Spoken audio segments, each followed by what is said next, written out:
안녕하세요. 거지근성 남자친구 어머님 때문에 파혼한 여성입니다.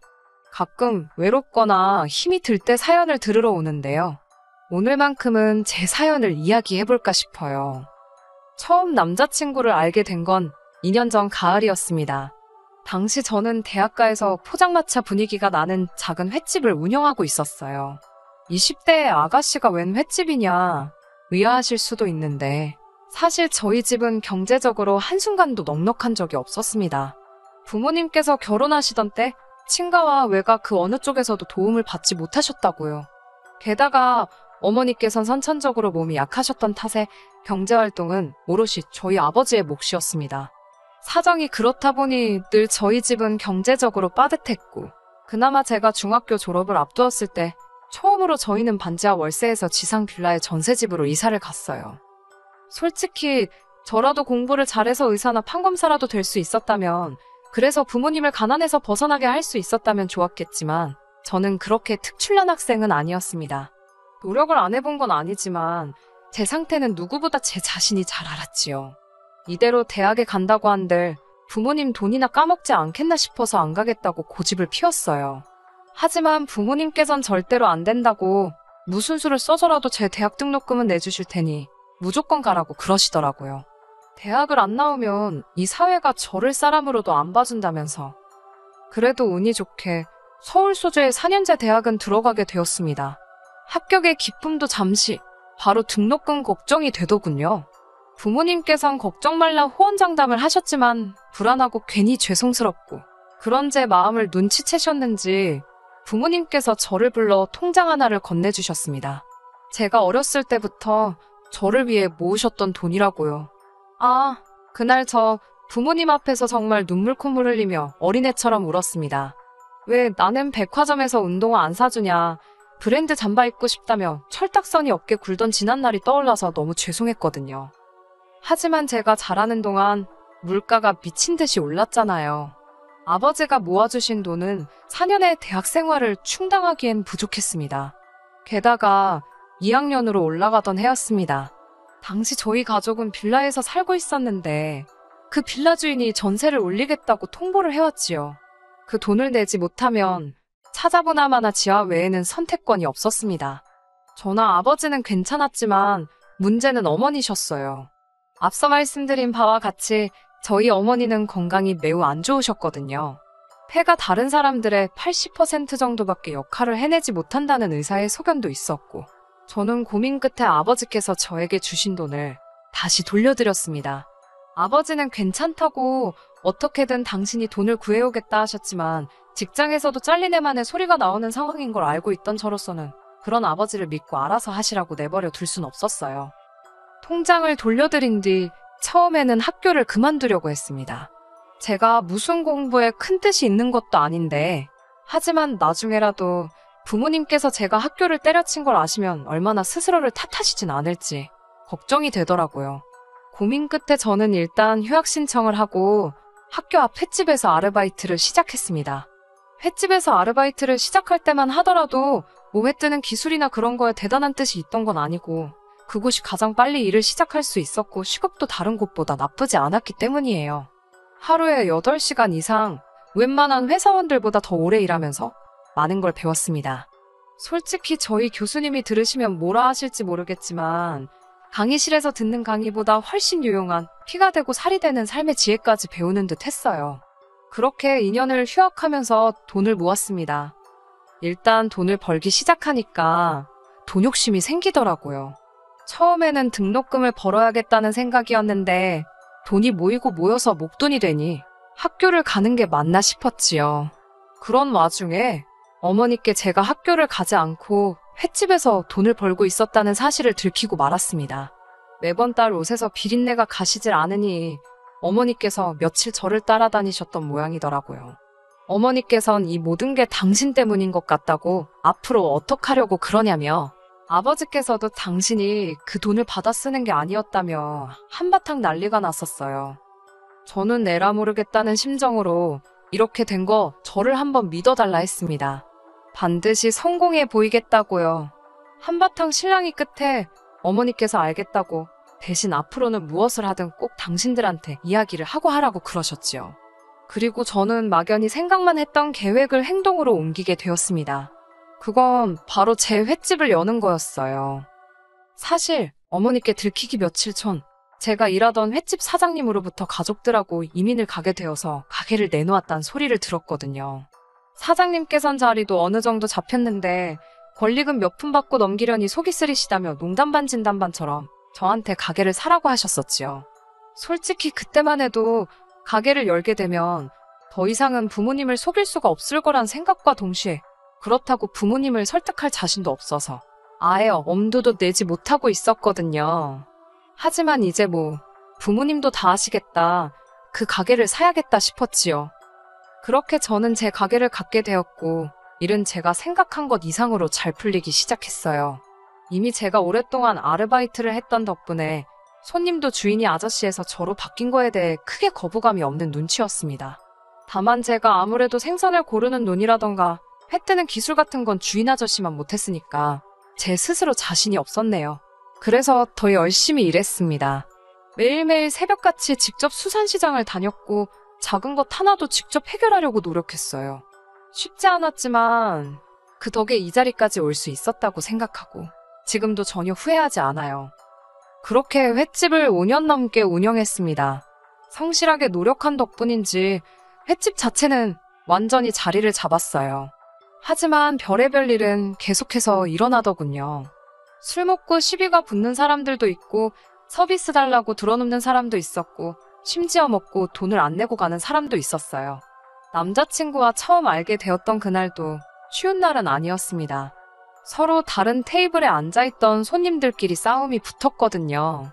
먼저 시비를 걸던 손님이 오히려 상대한테 얻어터졌는데 제가 여자라고 만만해 보였는지 그 화풀이를 저한테 하려 들었습니다. 급기야는 깨진 술병으로 절 위협하면서 말이에요. 모두가 겁을 먹고 주저하던 그때 남자친구가 나서서 그 손님을 맞고 경찰을 부르더군요. 그 일을 계기로 저희는 연락을 주고받게 되었고 얼마 지나지 않아 연인 사이로 발전했네요. 남자친구는 구급 공무원이었는데 직업이 안정적이고 탄탄했던 대신 벌이가 적었습니다. 한 달 기준으로 치면 제가 3배는 넘게 벌더라고요. 하지만 정말이지 전 전혀 신경 쓰지 않았습니다. 데이트 비용의 대부분을 제가 지출하긴 했지만 제가 워낙 바빠서 데이트 자체를 자주 못했기에 크게 부담이 되는 정도는 아니었어요. 그러다 사귄 지 2년이 되어갈 무렵 남자친구가 적극적으로 결혼 이야기를 꺼내기 시작했습니다. 저는 결혼에 대한 확신도 없었지만 그렇다고 결혼을 안 하겠다는 주의도 아니었기에 솔직히 말해서 이만큼 사귀었으면 알만큼 아는 것 같으니 결혼해도 나쁘지 않겠다 생각했어요. 결혼 이야기가 본격적으로 진행되면서 당연히 남자친구의 가족들도 만나게 되었지요. 물론 인사를 드리러 갈 때만 하더라도 이렇게 남자친구랑 헤어지게 될 줄은 상상도 못했지만요. 도착한 남자친구의 집에는 남자친구의 부모님뿐만 아니라 남자친구의 누나들까지 있었습니다.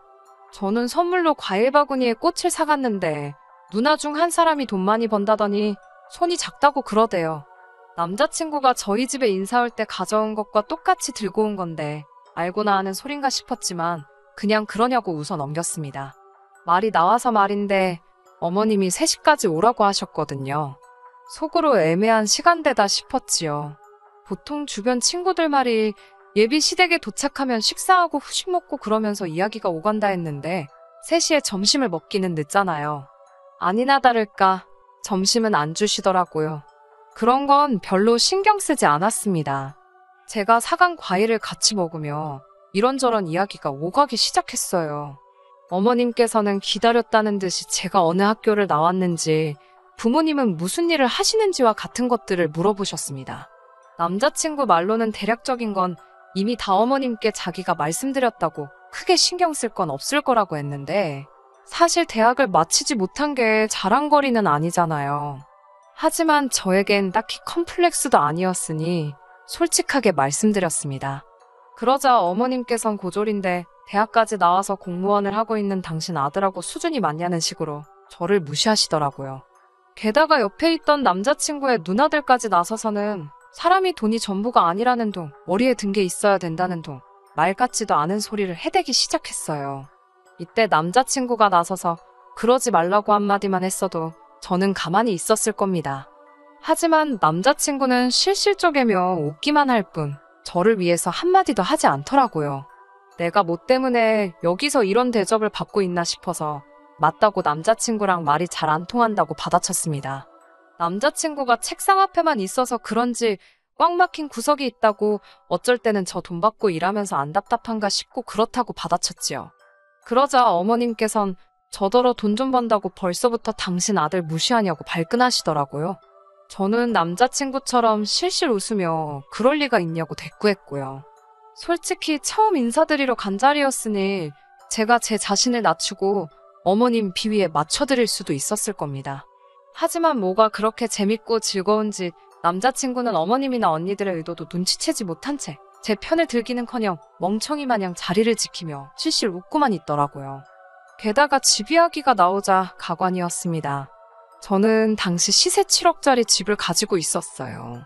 당시 주변보다 저평가되어 있던 작은 평수의 아파트를 대출 없이 3억이 안 되는 돈으로 구입했는데 갑자기 집값이 미친 듯이 오른 덕분이었어요. 운이 좋았지요. 남자친구도 물론 이런 속사정을 알고 있었고요.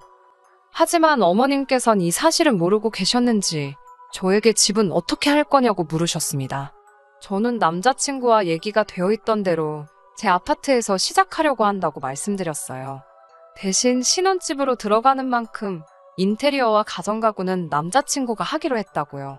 이를 듣곤 언니 중 한 명이 그럼 한 3, 4천이면 되겠다고 그러는데 어이가 없었습니다.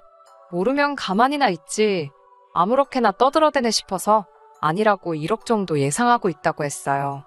그러자 두 언니는 물론이고 어머님까지 눈을 동그랗게 뜨고는 저더러 제정신이냐입니다. 아무리 대학을 안 나왔어도 그렇지 세상 물정을 너무 모른다나요. 시집도 안 가고 어머님께 용돈 받아 쓰는 언니들한테 내가 왜 이런 소리를 들어야 하나 어이가 없어서 웃음이 나올 지경이었어요. 동시에 며느리감한테 제정신이냐고 묻는 게 더 제정신인가 싶었고요. 하지만 제가 따지고 든들 자기들이 실수했다는 걸 인정할 것 같지도 않아서 그건 제껴두고 일단 왜 1억이나 드는지부터 조목조목 설명해드렸네요. 솔직히 말하자면 오래된 아파트라서 일단 안을 싹 뜯어고쳐야겠다는 생각을 했었습니다.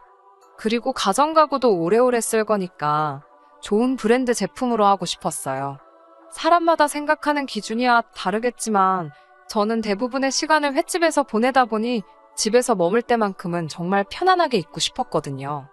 남자친구도 자기가 모아둔 돈도 꽤 있고 어머님이 보태주실 거라서 1억은 거뜬하다 했기 때문에 어머님이 그렇게 놀라실 줄은 몰랐다고 말씀드렸지요. 어머님께서는 저와 남자친구를 번갈아가며 몇 초 동안 바라보시더니 알겠다고 하셨습니다. 대신 아파트 명의를 제 명의에서 공동 명의로 바꾸라고 하시더군요. 황당한 어머님의 말씀에 그건 곤란하다고 했습니다. 1억이 작은 돈은 아니지만 아파트 값에 비하면 반의 반도 안 되지 않냐고 계산이 안 맞는다고 했지요. 그러자 어머님께선 그럼 당신이 미쳤다고 제 집에 1억을 처바르냐입니다. 또다시 이어진 어머님의 수준 낮은 언행의 진저리가 나더군요. 저는 어머님께 그 집에 저 혼자 살 게 아니고 어머님 아들도 같이 살 거라고 그리고 그 집에서 저보다 어머님 아드님이 더 많은 시간을 보내게 생겼다는 사실을 다시 한번 상기시켜드렸네요. 그제서야 언니들도 뭐라 반박을 못하겠는지 입은 뻥끗하지도 않고 그저 사나운 눈초리로 절 째려보고만 있더라고요. 확신컨대 남자친구도 그런 언니들의 반응을 봤고요. 하지만 이번에도 남자친구는 사람들 눈치만 이리저리 살펴올 뿐 똑바로 말 한마디도 하지를 못하더군요. 어머님과 언니들 그리고 제 사이에서 신경전이 이어지는 동안 남자친구가 하는 일이라곤 고작 실실 웃거나 눈치를 살피는 게 전부였습니다. 그러다 기껏 생각해낸 소리가 제가 효녀라는 이야기였어요. 다짜고짜 어머님께 그래도 제가 참 효녀랍니다. 매달 돈 벌면 제일 먼저 부모님한테 용돈으로 200만 원씩 보내드린다고요. 뭐 한다고 쓸데없이 그런 소리를 하나 싶어서 저도 모르게 한숨이 나오더군요. 남자친구의 이야기를 가만히 듣고 계시던 어머님께선 그러면 결혼해서도 계속 그렇게 친정에 돈을 가져다 줄 생각이냐고 저에게 물으셨습니다. 저는 조금도 주저하지 않고 그럴 거라고 했어요. 어머님이 제 대답을 마음에 들어하지 않으실 거란 건 예상했지만 그렇다고 거짓말을 하고 싶지는 않았지요. 그러자 어머님께선 이것 보라며 결혼하면 남편이 버는 돈이건 제가 버는 돈이건 부부 공동재산이랍니다. 그러니 남편과 상의를 하고 어른들 의견도 물어야 하는 거라대요. 100번 양보해 남편이랑 상의를 하는 건 그렇다 쳐도 왜 어른들하고 상의를 해야 하는 건지는 이해가 도통되지 않아서 왜 상의를 해야 하냐고 여쭈었어요. 그러자 어머님께선 당연한 거 아니냐며 당신은 친정에 재산 빼돌리는 며느리는 볼 생각이 없으시답니다. 그러자 한 언니가 아니면 양가에 똑같이 잘하면 되겠네 그러는 거예요. 다른 언니도 그 말이 정답이라면서 양가에 똑같이 하면 아무런 문제될 게 없답니다. 다들 미쳤다 제정신이 아니다 싶었지요.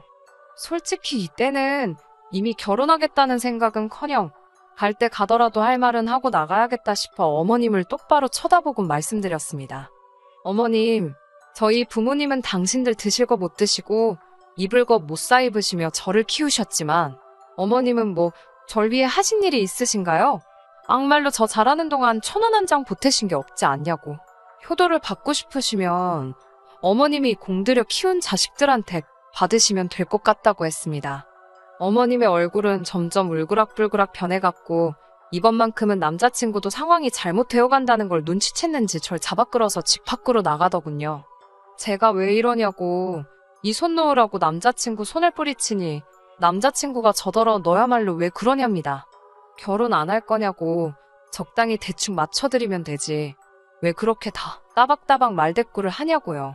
어이가 없어서 뭘 대충 맞춰드리냐고 그러다가 내가 지키지도 못할 말에 대답해서 코 깨일 일 있냐고 보아하니 당신 어머님 내 약벌이랑 그런 걸로 후려치기 하실 심산이신가 본데 어림없다 했습니다. 그러자 남자친구도 무슨 말을 그렇게 하냐면서 저더러 돈 좀 잘 번다고 유세 부리지 말라대요. 어이가 없어서 저는 남자친구더러 가서 당신 식구들한테 없는 티 좀 내지 말라고 그러라고 거지도 아니고 왜 남의 재산에 맘대로 숟가락을 얹으려 하는지 이해가 안 된다 했습니다. 그러자 이제 남자친구도 제가 자기 식구들더러 거지라 했다고 저한테 고래고래 소리를 지르고 저도 좀 전까지 어머님과 두 언니들한테 당한 수모가 생각나서 같이 악을 쓰고 저는 이러고 있는 거 자체가 스트레스고 짜증이라고 결혼이고 뭐고 없던 일로 하자고 했습니다. 막말로 너랑 결혼 안 해도 나는 손해볼 거 하나 없다고요. 그렇게 파혼을 하고 3주쯤 지났을 무렵 남자친구가 이야기를 한 건지 횟집으로 남자친구 어머님과 두 언니가 찾아왔더라고요. 다행히 손님이 없었기에 가게에서 잠깐 이야기를 나누게 되었습니다. 무슨 일로 여기까지 오셨냐 하니 당신이 그날은 너무 감정적이었던 것 같다며 결혼을 허락해주러 왔답니다. 황당해서 허락 같은 거 필요 없다 헤어졌다고 말했지만 자기들 듣고 싶은 것만 듣기로 작정이라도 했는지 자존심 세우지 말고 이쯤 했으면 죄송하다 숙이고 들어오랍니다. 그러면서 당신이 알아봤는데 공동명의로 바꿔야 세금 혜택도 있고 어쩌고 저는 됐다고 그렇게 아드님 저한테 장가 보내고 싶으시면 집값이 7억이니 7억 들려서 보내시라 했습니다. 그러면 한번 생각이나 해보겠다고요. 어머님은 저더러 도둑놈 신보라며 소리를 지르셨고 저는 세상 천지에 물어보라고 우리 둘 중 누가 도둑놈 신본가라며 따지고 들었네요. 결국 제가 남자친구에게 전화를 걸어 네 가족들 좀 데려가라고 안 그러면 경찰에 영업방해로 신고하겠다고 악을 썼습니다. 그리고 얼마 지나지 않아 세 사람 모두 시근덕거리며 가게를 나가더라고요. 그냥 내보내자니 억울하고 그렇다고 머리채를 잡을 수도 없어서 나가는 뒤통수에 소금 한 바가지 허부어버렸습니다. 그리고 지금 그러니까 요즘에 들어서야 남자친구도 이별을 확실히 받아들였는지 더는 연락이 없네요. 잘된 일이지요. 요새는 내년에 여는 이웃점 준비로 정신이 하나도 없어요. 마음 같아선 여기다 제 횟집 주소 딱 알려드리고 싶네요. 앞으로는 더 좋은 일만 있었으면 좋겠습니다. 끝까지 들어주셔서 감사합니다. 오늘의 사연은 여기까지입니다. 구독과 좋아요, 알람 설정 부탁드리고 더 좋은 사연으로 다시 찾아뵙겠습니다.